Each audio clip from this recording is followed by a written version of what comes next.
What would you do if the woman sleeping peacefully beside you, the one you built a life with, the one who promised forever, was living an entire second existence you knew nothing about? I found out on a Wednesday morning at 6:47 a.m., standing in our kitchen in Lincoln Park, Chicago, holding her phone while she showered upstairs. The notification was still glowing on the screen. Last night was incredible. I can't stop thinking about you. The sender's name was just a heart emoji. My coffee mug shattered against the tile floor, but I barely heard it. In that moment, standing in the home we'd decorated together, wearing the anniversary watch she'd given me 2 months prior, I realized I didn't know my wife at all, and what I was about to discover would turn my entire world into ashes. If you genuinely enjoy our stories, please subscribe to the channel. Tell us where you're from and what time it is. Right now, it's always fascinating to know how far our story flows. Her name was Rachel. We'd been married for 7 years, together for 9. I'm David, and I thought I knew what love was. I thought I understood loyalty, partnership, commitment to all those words people throw around at weddings without really comprehending their weight. We met at a marketing conference in downtown Chicago, both of us young professionals trying to make our mark. She worked for a luxury hotel chain. I was in commercial real estate development. Our first date was at Girl and the Goat on West Randolph Street.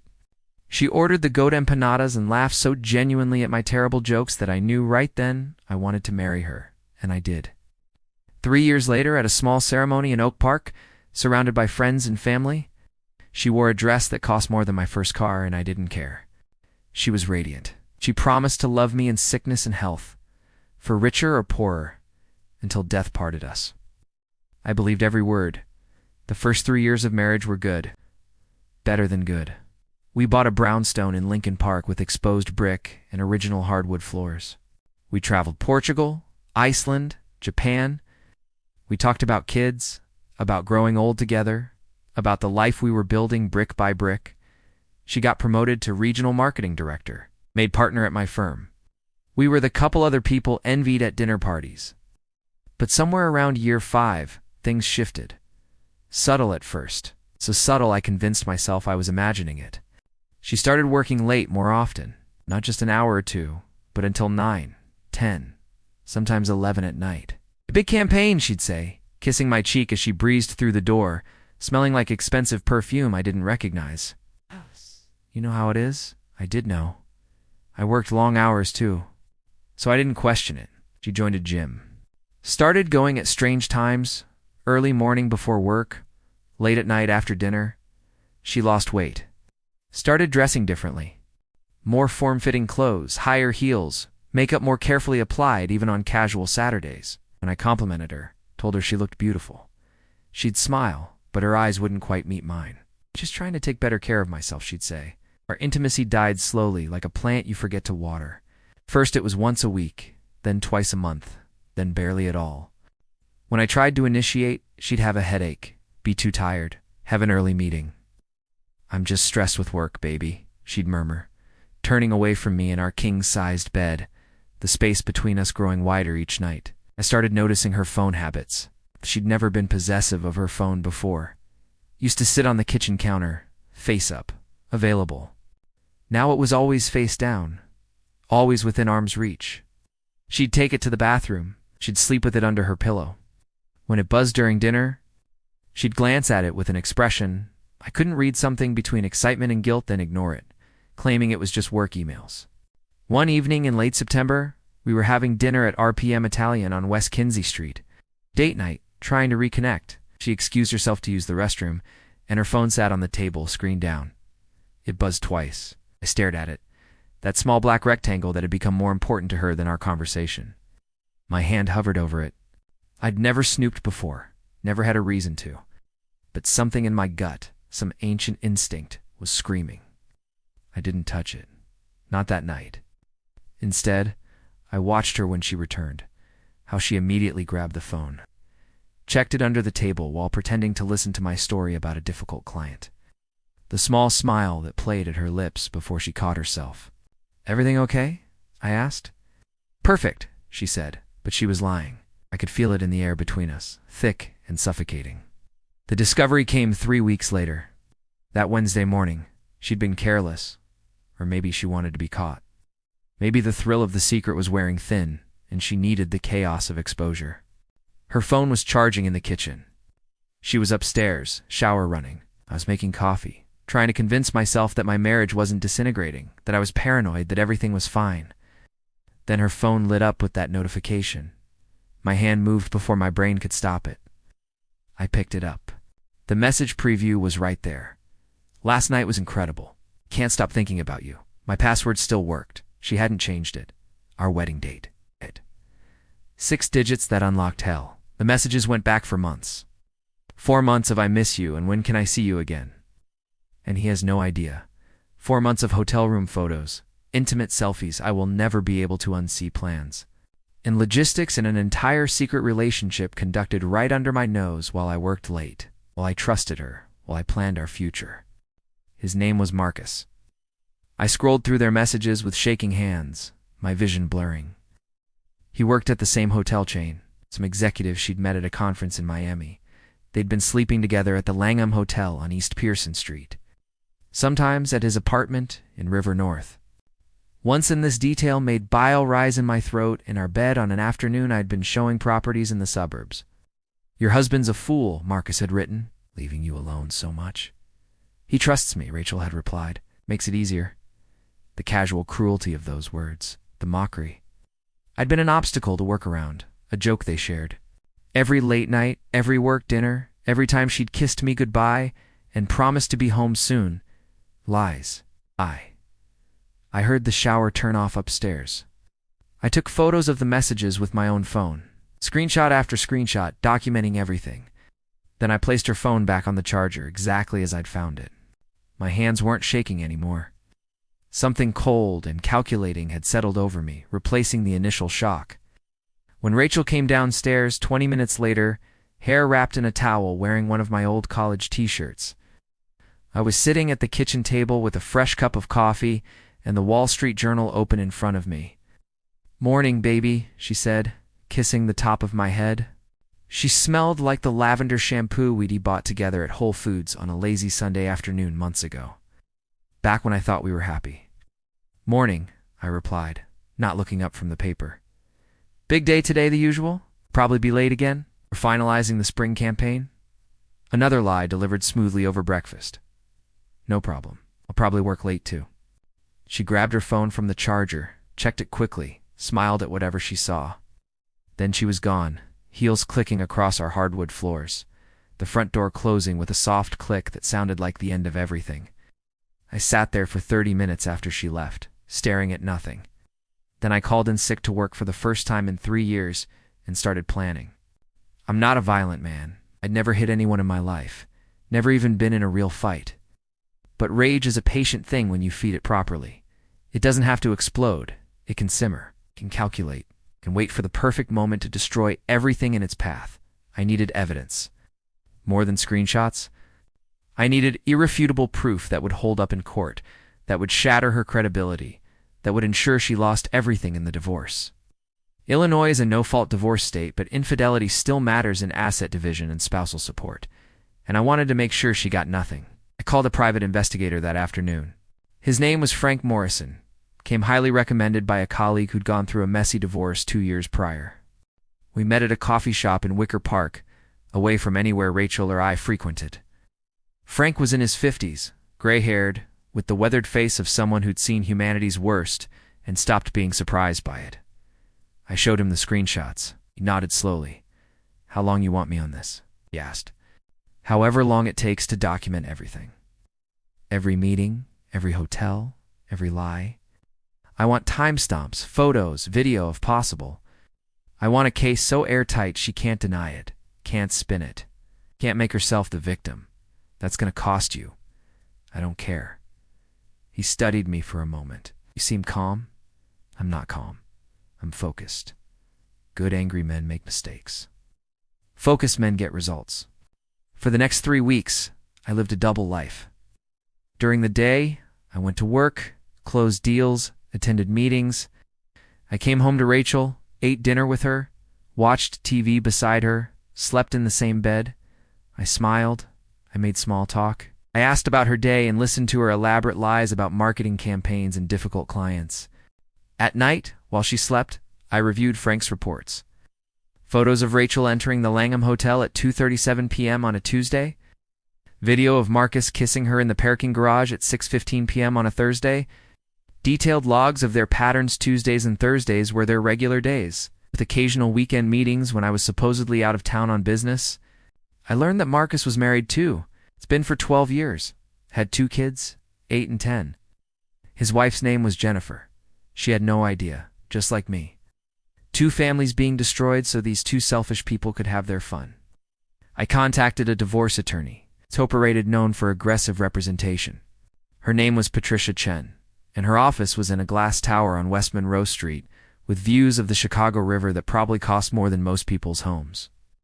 I want to file for divorce, I told her during our consultation, but I want to wait until I have everything in order.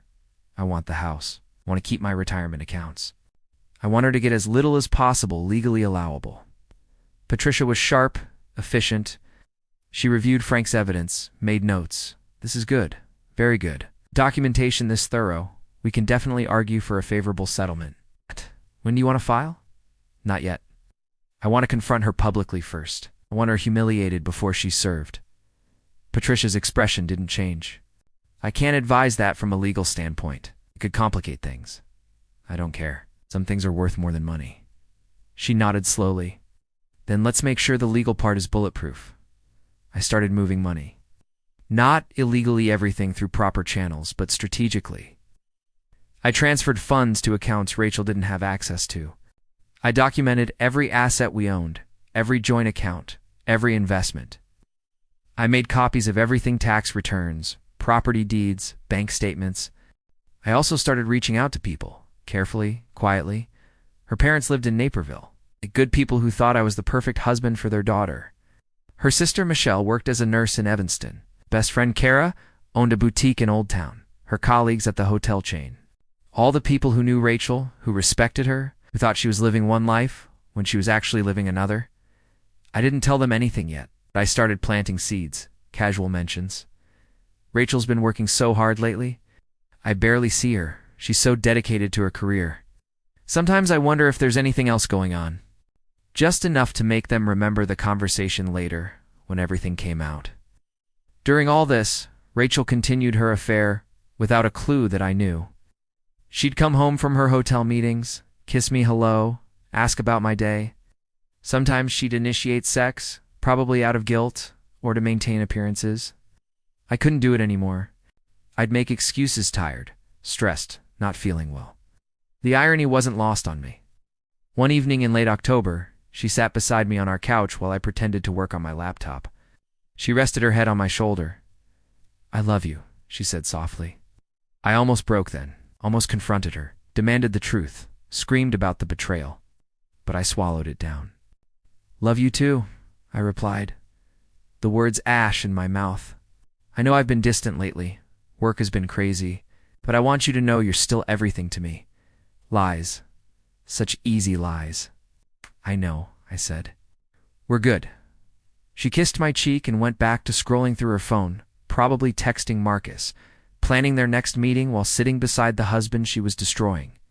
November came. Frank had been following them for 6 weeks. His evidence folder was now 3 inches thick. Photos, videos, hotel receipts, restaurant receipts, timestamps of every meeting. He'd even managed to record audio of one of their conversations in the hotel lobby, actual telling Marcus how much she loved him, how she wished they could be together openly, how she was working on leaving me when the time was right.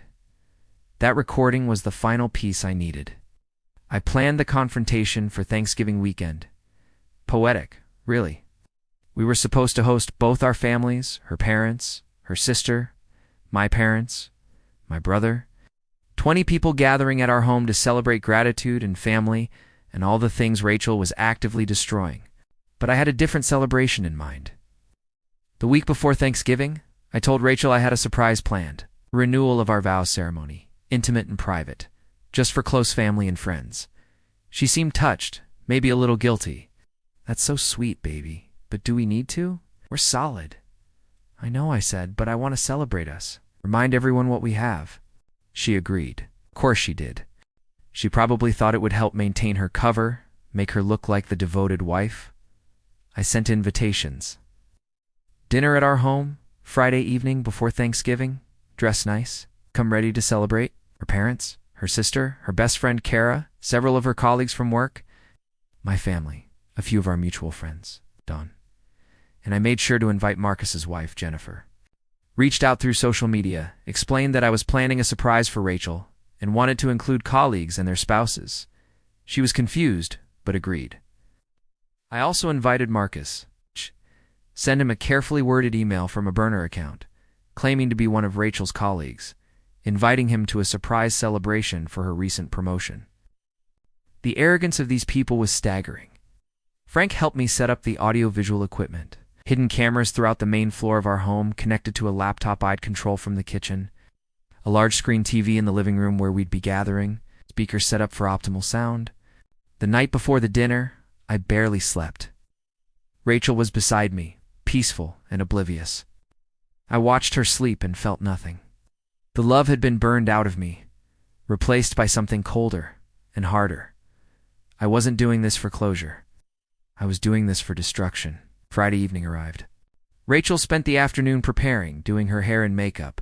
Was wearing a beautiful navy dress I'd bought her for our anniversary. She looked stunning. She smiled at me.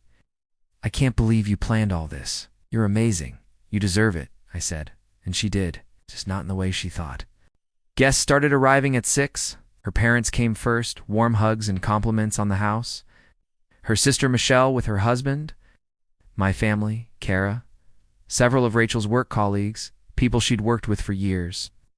And then Jennifer arrived, Marcus's wife, pretty and kind-looking, holding a bottle of wine and looking a bit uncertain since she didn't really know anyone. Marcus showed up 20 minutes later. I watched from the kitchen as Rachel's face went white when she saw him. Marcus looked equally shocked, but played it cool, greeting people, accepting a drink. I waited until everyone had arrived, until the living room was full of conversation and laughter, until Rachel had relaxed slightly, probably convincing herself she could navigate this situation. Then I turned off the music and stood in the center of the room. Thank you all for coming, I said, my voice calm and clear. I know you're wondering why I gathered everyone here tonight. Rachel smiled at me nervously. David's so mysterious, she said to the group, trying to keep things light. I wanted to celebrate my marriage, I continued. 7 years with this woman? 7 years of what I thought was love, loyalty, and partnership. I paused. I also wanted you all to know the truth about who Rachel really is. The room went silent. Rachel's smile froze. David, she started. I found out 5 weeks ago that my wife has been having an affair, I said. The words fell like bombs. Gasps from her mother. Her father stood up. For 4 months, she's been sleeping with her colleague Marcus. I gestured to him. He'd gone pale. That man right there. While I was at work, while I was building our life, while I was being a faithful husband, she was meeting him at hotels, lying to my face, and laughing about how clueless I was. This is insane, Rachel said, her voice shaking. David, what are you talking about? You're having some kind of breakdown. I pulled out my phone, connected it to the TV. The screenshots appeared on the screen. Message after message. Her mother made a choked sound. Her father's face turned red. No, Rachel said, backing away. Those are fake. He's making this up. I played the audio recording Frank had captured.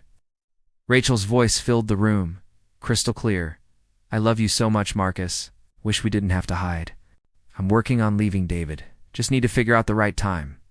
The room erupted. Her mother was crying. Her father was shouting at Rachel. Marcus's wife Jennifer stood frozen, staring at her husband with an expression of absolute devastation. My own mother looked horrified. Friends were backing away, uncomfortable, shocked. Rachel tried to speak, tried to defend herself, but the evidence was undeniable. Photos appeared on the screen now, her entering the hotel, Marcus kissing her, timestamps proving every lie she'd told over 4 months. You destroyed us, I said, my voice steady despite the chaos. You destroyed our marriage, our trust, our future. And I wanted everyone who loves you, everyone who respected you, to know exactly what kind of person you are. Marcus tried to leave. His wife blocked his path, screaming at him. Rachel was sobbing, trying to explain to her parents, but they weren't listening. Her father looked at her like he didn't know her. Her mother couldn't even look at her. I let it play out for 10 minutes. Let them all see the evidence, hear the recordings, watch Rachel's credibility shatter in real time. Then I spoke again. I've filed for divorce. We'll be served papers on Monday. I've documented everything. You're not getting the house. You're not getting alimony. You're getting exactly what you deserve. Nothing. Rachel looked at me with makeup running down her face, her perfect image destroyed. David, please, we can talk about this. We can fix this. There's nothing to fix, I said. We're done. Everyone knows who you really are now. That's all I wanted. I walked out of my own house that night. Let them all stay there. Let them deal with the aftermath. I drove to a hotel downtown, checked in, sat on the edge of the bed in silence. It wasn't satisfaction I felt. It was emptiness. The fallout was nuclear. By Monday morning, everyone in Rachel's professional circle knew. The story spread through the hotel chain's corporate structure like wildfire. Rachel was asked to resign within a week. The company couldn't risk the scandal, especially since Marcus was also an executive and his wife was threatening legal action. Marcus lost his job too. His wife filed for divorce. His kids would grow up knowing their father had destroyed their family for an affair. Rachel tried calling me hundreds of times. I blocked her number. She tried showing up at my office. Security escorted her out. She sent emails begging for another chance, claiming she'd made a mistake, that she loved me. I deleted them all without reading past the first line. The divorce was finalized in 4 months. Krisha was ruthless. Rachel's infidelity, thoroughly documented, meant I kept the house, the majority of our savings, my full retirement accounts. She walked away with her car and whatever personal items she could pack in a weekend. Her parents cut off contact with her for months. Her sister stopped speaking to her. Kara, her best friend, told her she was disgusted and ended their friendship. The social circle they'd built together ostracized her completely. Rachel moved into a small apartment in a less desirable part of the city. Last I heard through mutual acquaintances, she was working at a small marketing firm making a fraction of her previous salary, struggling to rebuild any kind of life. Marcus's divorce was even uglier. His wife took him for everything: the house, primary custody of the kids, spousal support, child support. He moved back in with his parents in their 60s. I sold the brownstones 6 months after the divorce finalized. Too many memories haunted those rooms. I bought a modern condo in the West Loop with floor-to-ceiling windows and no history. Started over completely. People ask me if I feel better now, if the revenge was worth it. If destroying her publicly gave me closure. The truth is, I don't know. I sleep better knowing she can't hurt me anymore. I sleep better knowing everyone sees her for who she really is. The betrayal is still there, a scar that never quite heals. I trusted completely, loved completely, and that was used against me. I date now, occasionally. But something is different. There's a wall I can't quite tear down, a voice in my head that questions every word, every late night at work, every friendly text message. Rachel didn't just betray me, she changed how I see love itself. Sometimes late at night, I wonder what would have happened if I'd never picked up that phone that Wednesday morning. I'd stayed ignorant. I'd lived the rest of my life not knowing. Would ignorance have been better than this hollow knowledge? But then I remember her face when the truth came out. The way her perfect facade crumbled in front of everyone she loved. And I know I made the right choice. She thought she could have everything: the devoted husband, the exciting affair, the respect of family and friends. She thought she was untouchable. I proved her wrong. 1.5 years has passed now. I heard through a former colleague that Rachel tried to reach out to her parents again, that they're slowly rebuilding some kind of relationship, that she's in therapy, trying to figure out why she did what she did, that she tells people she regrets everything. Maybe she does. Maybe she lies awake at night thinking about what she destroyed. Maybe she's genuinely sorry. I don't care anymore. I learned that revenge isn't loud. It isn't dramatic confrontations and screaming matches. Real revenge is patient. It's calculated. It's gathering evidence while smiling over breakfast. It's letting someone think they're safe, right? Until the moment you take everything from them. Rachel thought she knew me, the trusting husband, the devoted partner, the man too in love to ever suspect. She was wrong. And by the time she realized how wrong it was, too late. They say living well is the best revenge. But I disagree. The best revenge is making sure that everyone they know, everyone they love, everyone who ever respected them, sees exactly who they are when the mask comes off. I gave Rachel that gift. And every time she runs into someone from her old life, every time she has to explain why she lost everything, every time she sees the disappointment in her father's eyes or the distance in her sister's voice, she'll remember that I did this, not because I was cruel, because she left me no choice. You don't get to destroy someone and walk away unscathed. You don't get to betray 7 years of marriage and keep your perfect life intact. There are consequences. And I made sure she faced every single one. I drive past the Langham Hotel sometimes, that expensive tower where they used to meet. I wonder if she avoids it now, if seeing it makes her stomach turn with shame and regret. I hope it does. I pass our PM Italian, where we had that date night where I first suspected something was wrong. The memory doesn't hurt anymore. It's just data now. It's evidence of who she really was. My new condo is clean and modern in mine. No ghosts here. No shared history. I've built a life she has no part of, and that's exactly how I want it. People think revenge is about making yourself feel better. It's not. It's about making sure justice exists in a world that doesn't always provide it. It's about ensuring that people who hurt you don't get to walk away winners. Rachel lost her job, her reputation, her family's trust, her friends, her financial security, and her marriage. All because she couldn't control herself for 4 months. No. All because she thought I was too stupid or too trusting to ever find out. She was right about one thing. I was trusting. I believed in her completely. That was my mistake, and I'll never make it again. But her mistake was bigger. She forgot that trust, once broken, turns into something far more dangerous than love ever was. On quiet evenings, I sit by my windows overlooking the Chicago skyline, drinking bourbon and watching the city lights. I don't think about Rachel much anymore. She's become what she always should have been, a cautionary tale, a lesson learned, a chapter closed.